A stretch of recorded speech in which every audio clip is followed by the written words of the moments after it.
जी अस्सलाम वालेकुम, जय भीम जय संविधान। मैं आपके सामने अमन रिजवी। अगर कोई है मेरे फेसबुक पेज पर तो प्लीज़ आए मुझे ज्वाइन करें। Hello hello. कश्तियाँ यूँ तो सभी किनारे पे पहुँच जाती हैं, कश्तियाँ यूँ तो सभी किनारे पे पहुँच जाती हैं, ना खुदा जिनका ना हो उनका खुदा होता है। जिस तरह आप मुझे सुनते हैं, मैं अमन रिजवी, आपकी आवाज़, आपका गुरूर, आप मेरी पहचान, मैं आपकी पहचान। मैं शुरू से कहती चले आ रही हूँ, मैं अमन रिजवी कोई नेता नहीं हूँ, मैं अमन रिजवी कोई पॉलिटिकल पार्टी से जुड़ी भी नहीं हूँ, मैं अमन रिजवी किसी एनजीओ से नहीं हूँ। मैं अमन रिजवी एक खाक हूँ, एक ज़र्रा हूँ, और मैं आप सबकी आवाज़ हूँ। मैं आप सबके लिए आती हूँ। मैं इस भारत की बेटी हूँ। मैं संविधान बचाने की बात करती हूँ, मैं लोगों को यूनाइटेड करने की बात करती हूँ, मैं इंसानियत बचाने की बात करती हूँ। तो कुछ लोगों को मेरे से बड़े रोड़े उठने शुरू हो गए हैं, पता नहीं क्यों हो गए हैं। वो तो रब्बुल इज़्ज़त है जिसने मुझे इतनी इज़्ज़त दी है कि मेरी वीडियो अगर मिलियंस में चलती हैं तो इसमें ऊपर वाले का बहुत बड़ा कर्म है कि आप लोग मुझे सुनना चाहते हैं, आप लोग मुझे पसंद करते हैं, आप लोग मुझे शेयर करते हैं, और आप लोग ही मुझे अच्छे अच्छे प्यारे प्यारे कमेंट देते हैं। मैं आरएसएस के दलालों की बात नहीं कर रही, मैं ज़ाफ़रानी गुंडों की बात नहीं कर रही। वो तो गोबर भक्त हैं, वो तो उनके मुँह से भी गोबर ही निकलेगा, उनका सर खोलो तो वहाँ से भी गोबर निकलेगा, उनके जितने भी बॉडी में होल हैं वहाँ से गोबर और मूत्र के अलावा कुछ नहीं निकलेगा। तो मैं उनकी बात नहीं कर रही। तो जिस तरह अगर आप जानते हैं, अभी 4-5 दिन पहले मैंने एक वीडियो बनाई थी जिसमें मैंने बोला था कि ये जो हमारा टकलू है अमित शाह, इसने झूठ बोला कि इसको कोरोना हो गया। बाकायदा इसने ड्रामा करा, ट्वीट करा कि मुझे कोरोना हो गया और मैं मैदानता में एडमिट हूँ। तो मैंने उस पर एक वीडियो बनाई थी, शायद आपने भी देखी थी, सब ने देखी थी, कि मैंने ये कहा था कि अगर अमित शाह को कोरोना हुआ है तो इसको इतनी जल्दी कैसे पता चल गया इसको कोरोना नहीं हुआ। ये झूठ बोल रहा है क्योंकि इसको राम मंदिर में नहीं बुलाया जाएगा। ये हिंदू नहीं है, ये जैनी है, इसलिए इसने अपनी इज्जत बनाने के लिए झूठ बोला, झूठा फैक्ट दिया, झूठी अफवाह उड़ाई ताकि इसको पब्लिसिटी भी मिल जाए और ये मैदानता में जाके ऐश भी कर ले। तो मेरा ये फैक्ट बिल्कुल सही था, आज उसकी रिपोर्ट नेगेटिव आ गई। तो इस पर तो चप्पलों की बारिश होनी चाहिए कि तूने झूठ क्यों बोला था। उल्टा एक भगवा आतंकवादी फेसबुक पेज है, अंशुल सक्सेना उसको चलाता है और 6 लाख से ज़्यादा उसके सब्सक्राइबर हैं। उस भगवा आतंकवादी पेज का जो मालिक है अंशुल सक्सेना, उसने मेरी आज पोस्ट डाली और उस पर लिखा कि अमन रिजवी की बद्दुआएं काम नहीं आई, इसके खुदा ने इसकी नहीं सुनी और ये सो कॉल शाहीन बाग की शेरनी बनती है। तो इस जाहिल को आप लोग ही बताएं, क्या मैंने आपसे कभी बोला मैं शाहीन बाग की शेरनी हूँ? क्या मैंने कभी अपनी पोस्ट पे लिखा मैं शाहीन बाग की शेरनी हूँ? क्या मैंने किसी इंटरव्यू में बोला मैं शाहीन बाग की शेरनी हूँ? अबे जाहिल, मैं क्यों शेरनी होंगी? शेरनियाँ तो जंगल में रहती हैं, जानवर होती हैं वो। हम तो इंसान हैं, अल्हम्दुलिल्लाह सिविलाइज लोग हैं। हम आबादी में रहते हैं, सोसाइटी में रहते हैं, हम जानवर नहीं हैं। तो जाहिल हैं वो लोग जो यूँ कहते हैं शेर है, शेरनी है। कहाँ से नाम पड़ा ये शेर शेरनी का? आप खुद सोचिए कि शेर को हम शेर क्यों कहते हैं? क्योंकि वो अपने से कमज़ोर जितने भी जानवर होते हैं उनको शिकार करके खा जाता है, इसलिए हम उसको शेर कहते हैं। तो शेर तो बिल्कुल गलत होता है, हमारे लिहाज से भी गलत होता है, आपके लिहाज से भी गलत होता है। सोचिए, शेर कमज़ोर लोगों का, कमज़ोर जानवरों का, कमज़ोर इंसानों का शिकार करता है। तो बहुत बेवकूफ़ होते हैं वो लोग जो कहते हैं हम शेर हैं, हम शेर नहीं हैं, देखो देखो शेर आया। अल्हम्दुलिल्लाह मैंने कभी नहीं बोला मैं शेर या शेरनी हूँ, नहीं हूँ मैं शेर या शेरनी। मैं इंसान की बच्ची हूँ, मैं नरभक्षी नहीं हूँ जो अपने से कमज़ोरों को नोचूंगी, उनको फाड़ूंगी, उनको काटूंगी। तो अंशुल सक्सेना, बात तेरी चल रही थी, तूने मुझे बड़ा ट्रोल कर रखा है। चल बहुत अच्छी बात है, तूने मुझे ट्रोल इसलिए करा क्योंकि मैं मुसलमान हूँ, मैं अमन रिजवी हूँ, मुस्लिम नेम हूँ, तूने इसलिए मुझे ट्रोल करा। कहाँ मर गया था उस वक्त जब साध्वी प्रज्ञा ने 2008 में मालगांव में जब ये ब्लास्ट में पकड़ी गई थी, आतंकवाद के केस में पकड़ी गई थी, और 3 बाइक जो थी इसके नाम पर थी जिनसे ब्लास्ट करा गया था मालेगांव में, जहां हज़ारों लोग मरे थे और ज़ख्मी हुए थे। तो ये भगवा आतंकवादी पकड़ी गई थी और इसको पकड़ने वाले कौन थे? हेमंत करकरे। हेमंत करकरे कौन थे? वही हेमंत करकरे जो 23, अगर आपको याद हो, 26 नवंबर से लेकर 29 नवंबर तक होटल ताज में आतंकवाद का हमला हुआ था। तो उसमें उन्होंने अपनी शहादत दी थी और आतंकवादियों को ढेर करा था और अपनी कुर्बानी दी थी। वो एटीएस के चीफ थे। तो उनके बारे में इस भगुआ आतंकवादी ने, ये साध्वी प्रज्ञा ने, जो बीजेपी की बहुत बड़ी लीडर भी है और भोपाल से मेंबर ऑफ पार्लियामेंट भी है, इसने बोला था इनके आगे इसके कर्म आए, अच्छा हुआ मर गया। इसने हेमंत करकरे के बारे में बोला था। तो सवाल बनता है, अंशुल सक्सेना, उस वक्त तू कौन सी गुफा में था? क्या तूने ये वाली पोस्ट लगाई थी? क्या तूने साध्वी प्रज्ञा से सवाल करा था कि इसकी हिम्मत कैसे हुई कि इसने एक शहीद का मजाक उड़ाया, उस शहीद का मजाक उड़ाया जो आतंकवाद से लड़ते हुए शहीद हुए थे? कर्मा बोल रही थी, कर्मा, यानी कि फौज जो हमारी शहीद होती है, या हमारे पुलिस वाले शहीद होते हैं, या हमारे ऑफिसर शहीद होते हैं, तो इन बीजेपी वालों के बगौल, इन आईटी सेल वालों के बगौल उनका कर्मा उनके आगे आता है। तो फिर तेरी बात तेरे पे सही है। अब तू कैंसर में मर रही है तो तेरे आगे भी तेरा कर्म ही आया होगा। फिर तुझे कैंसर कैसे हो गया? तू तो बड़ी बहुत अच्छी है, तू तो देशभक्त है, तू तो सब कुछ है, फिर तुझे कैंसर कैसा हुआ? यानी कि तेरे आगे भी कर्म आया। जब तू शहीदों के आगे उनकी शहादत पे मजाक उड़ा रही है, उनका मजाक उड़ा रही है, उनके लिए बदतमीजी की बात कर रही है, स्ट्रीम चैनल पे आके इंटरव्यू दे के कह रही है कि अच्छा हुआ हेमंत करकरे मर गया, उसका कर्मा उसके आगे आया और मेरा श्राप लग गया, मेरी बद्दुआ लग गई। और कमाल है भाई, सलाम है ऐसे हरामखोर स्ट्रीम मीडिया को कि इन्होंने कुछ नहीं कहा। इन्होंने ये नहीं कहा कि तू किसके बारे में बात कर रही है। तू शहीद के बारे में बात कर रही है, तू उनके बारे में बात कर रही है जिन्होंने आतंकवाद से मुकाबला करते हुए अपनी जान गंवा दी। तो अंशुल सक्सेना तेरी माँ है वो तो, साध्वी प्रज्ञा, क्योंकि वो भी तेरी तरह आतंकवादी है, भगवा सोच वाली है, तू भी भगवा सोच वाला है। मैं अमन रिजवी भगवा सोच वाली नहीं हूँ, और मैं बाय चॉइस नहीं, अल्लाह का शुक्र, बाय बर्थ मुस्लिम हूँ। इसलिए तू मुझे ट्रोल कर रहा है कि शाहीन बाग की शेरनी ने बद्दुआ दी। अबे जाहिल, तू मेरे बारे में अच्छा ही लिखता कि देखो अमन रिजवी का फैक्ट बिल्कुल सही हुआ। अमन रिजवी ने बिल्कुल सही कहा था, अमित शाह ने झूठ बोला, इसने ड्रामा करा, ये टकलू जान के एडमिट हो गया था, इसे कोई कोरोना नहीं था। अगर तू वाकई एक बाप की औलाद था तो तू ये लिखता, अंशुल सक्सेना, तू मेरी तारीफ करता कि अमन रिजवी ने बिल्कुल सच बात बताई थी।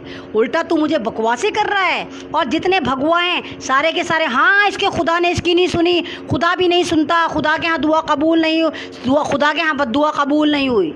जाहिलो, मेरा फैक्ट देखते, मैंने ये कहा था, अव्वल बात तो इसको कोरोना हुआ नहीं, अगर इसको कोरोना हुआ है तो ये मरना चाहिए। और माफ़ करो, हेमंत करकरे तड़ीपार नहीं थे, वो गवर्नमेंट का काम करते थे।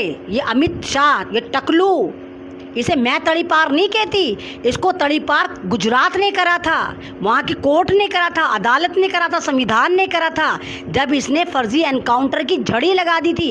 एक के बाद एक ये लोगों को मारे जा रहा था। उस वक्त इसको तड़ीपार कहा गया था और करा गया था।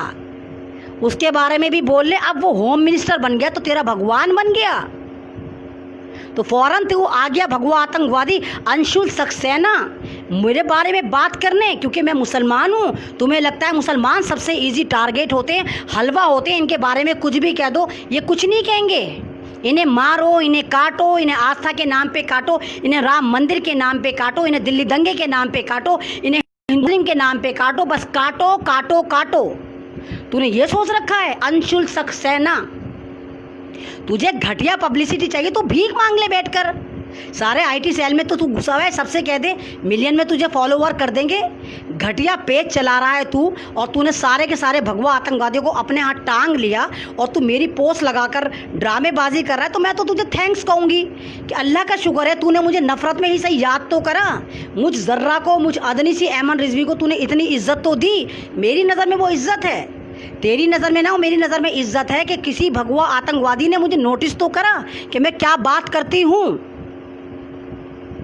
तो ये ड्रामे चल रहे हैं भाई, ये सारे ड्रामे ये चल रहे हैं, सारे इनके ये चल रहे हैं। ये सारी ईवीएम में घोटाले वाली सरकार है। मैं आपसे अभी भी कह रही हूँ कि अभी भी आप लोग सुधर जाइए। बिहार में इलेक्शन है, इनको मज़ा चखाइए और डिमांड करिए हमें ईवीएम से इलेक्शन नहीं चाहिए, हमें ब्लड पेपर से चाहिए। अभी यूपी में इलेक्शन है, औकात याद दिलाइए। यूपी का जो प्रधानमंत्री समझता है अपना आप को, वो सीएम नहीं है, वो क्राइम मिनिस्टर जो है वो आदित्यनाथ योगी, वो जो अपना आप को प्राइम मिनिस्टर से कम नहीं समझता, वो अपना आप को नरेंद्र मोदी से भी ऊपर समझता है। तो उसको भी चटनी उसकी बनाइए, वहाँ से उसको भी धक्का देके वहीं भेजिए जहाँ का वो प्रोडक्ट है। वो मठ वाला है तो जा तू मठ में जा, भगवा चोला पहन के तू पार्लियामेंट में कर क्या रहा है?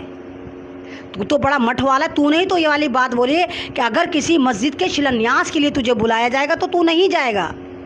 इस जाहिल को यही नहीं पता कि मस्जिद में शिलान्यास नहीं होता, मस्जिदों में शिलान्यास होता ही नहीं है। शिलान्यास तुम्हारे यहाँ होता है, मंदिरों में होता है, हमारे यहाँ शिलान्यास नहीं होता। तो हम तुझे बुलाएंगे नहीं, और तूने पहले ही से बता दिया कि तू जाएगा नहीं। यानी तूने अपनी कट्टर सोच हिंदुत्व तो तेरे दिमाग में घुसा हुआ है, तूने उसको जाहिर करा कि अगर मुझे बुलाएंगे तो मैं नहीं जाऊँगा। यानी तूने पहले ही बता दिया कि तू नहीं जाएगा। कितना बड़ा तू ड्रामेबाज है, कितना बड़ा तू सेकुलर बनता है। तूने बता दिया कि तू सिर्फ हिंदुओं का सीएम है, हिंदुओं का प्रधानमंत्री है यूपी का, तू हम सबका नहीं है वहाँ पर भी। तो आप सबको इनको मज़ा चखाना होगा, आप सबको इनको दिखाना होगा। और मैं पहले ही से कह रही हूँ, मैंने पहले भी कहा कि राम मंदिर पे जो इल्ज़ाम आप बीजेपी को दे रहे, बीजेपी को इल्ज़ाम मत दीजिए आप राम मंदिर के लिए। बीजेपी ने कुछ नहीं करा राम मंदिर के लिए, ये सारा किया धरा आपकी कांग्रेस का है। जब शाहबानो केस उछल रहा था तो हिंदू कांग्रेस के खिलाफ होने शुरू हो गए थे।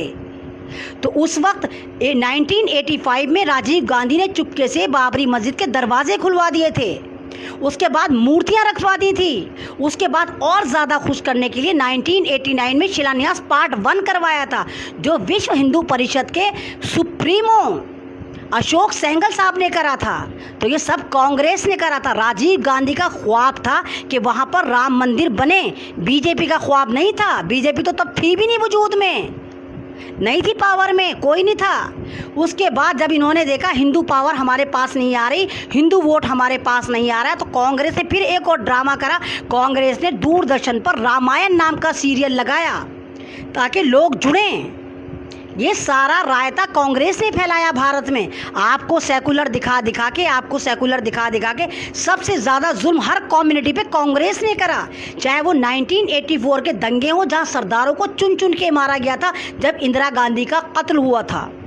तो इंदिरा गांधी को जो कत्ल करा था वो एक सरदार ने करा था, माफ़ कीजिए पूरी कम्युनिटी ने नहीं करा था। और इन्होंने कांग्रेसियों ने चुन चुन के लाखों सरदारों को मारा था, कत्ल करा था, खून की नदियाँ बहा दी थी। क्या गलती थी उन सरदारों की, मासूमों की, मजलूमों की, जिनको आपने मारा था?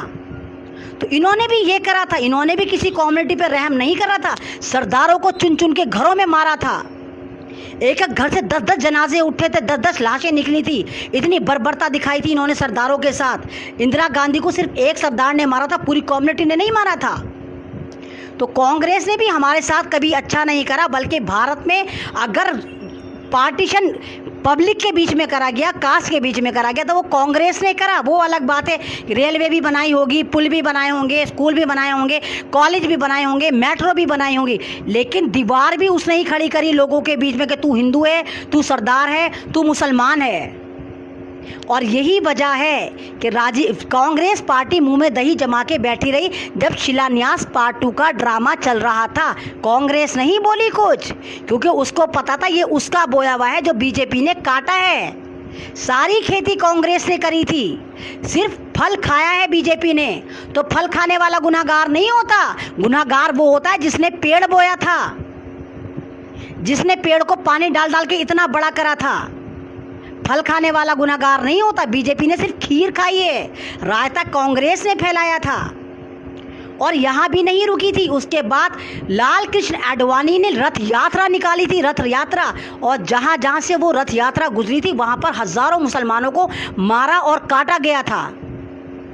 तो कौन सी कांग्रेसी, कौन से कांग्रेस करते हो तुम? सारे कांग्रेसी आ जाते हैं। और यही कांग्रेस जो बिल्कुल चुप थी, जिसको मेरी नज़र में वीआईपी ट्रीटमेंट मिलनी चाहिए थी 5 अगस्त में शिलान्यास पार्ट 2 में, जिसको बीजेपी वालों ने पूछा तक नहीं, आरएसएस वालों ने पूछा तक नहीं, और ये चुप रही। 4 अगस्त को इन्होंने देखा है तो हमें बुला ही नहीं रहे, तो हम किस तरह कहें कि हाँ हम भी रामवादी हैं, हम भी भगवादारी हैं? तो कांग्रेसियों ने ट्वीट करे, इन्होंने, राहुल गांधी ने ट्वीट करा, प्रियंका गांधी ने ट्वीट करा कि हम तो राम वाले हैं, हम राम भक्त हैं। और इनके सारे जितने भी ऑफिस हैं, चाहे वो मध्य प्रदेश का हो, कांग्रेस का, वहाँ ज़बरदस्त जल से जुलूस देखे गए, वहाँ खूब खुशियाँ मनाई गई कि हाँ सही हुआ, बाबरी मस्जिद शहीद होके हमने मंदिर बना लिया। तो ये है आपकी कांग्रेस, जिसको आप कांग्रेस कांग्रेस कांग्रेस कर रहे हैं कि हाँ कांग्रेस अच्छी है। कांग्रेस भी माफ़ कीजिए कोई ख़ास अच्छी नहीं। हाँ, कांग्रेस के ज़माने में हमें 2 वक्त की रोटी मिलती थी, इतनी अच्छी थी वो, इतनी अच्छी थी बस, वो इससे ज़्यादा अच्छी नहीं थी। और जिस वक्त बाबरी मस्जिद शहीद हुई, रथ यात्रा निकल रही थी, उस वक्त सेंटर में भी आप ही की कांग्रेस थी। नरसिम्हा राव था यहाँ पर, प्राइम मिनिस्टर नरेंद्र मोदी नहीं था, योगी नहीं था, नरसिम्हा राव था जो भजन कीर्तन कर रहा था बैठा हुआ अपनी कोठी में कि कब उसको गुड न्यूज़ मिले कि कब बाबरी मस्जिद शहीद कर दी गई और वहाँ पर हमें कामयाबी मिल गई। वो कांग्रेस का होकर आरएसएस वाला था। और मैं पहले से कह रही हूँ कांग्रेस और आरएसएस एक हैं। मैं भी एक दफ़ा को गांधी परिवार शायद इतना आरएसएस सोच वाला ना हो, लेकिन कांग्रेस में 90% लोग आरएसएस वाले हैं। सारे जब मज़हब की बात आती है सब कूद पड़ते हैं। तब ये मुसलमान नहीं देखते कि आप मुसलमान हो, आप हक पर हो।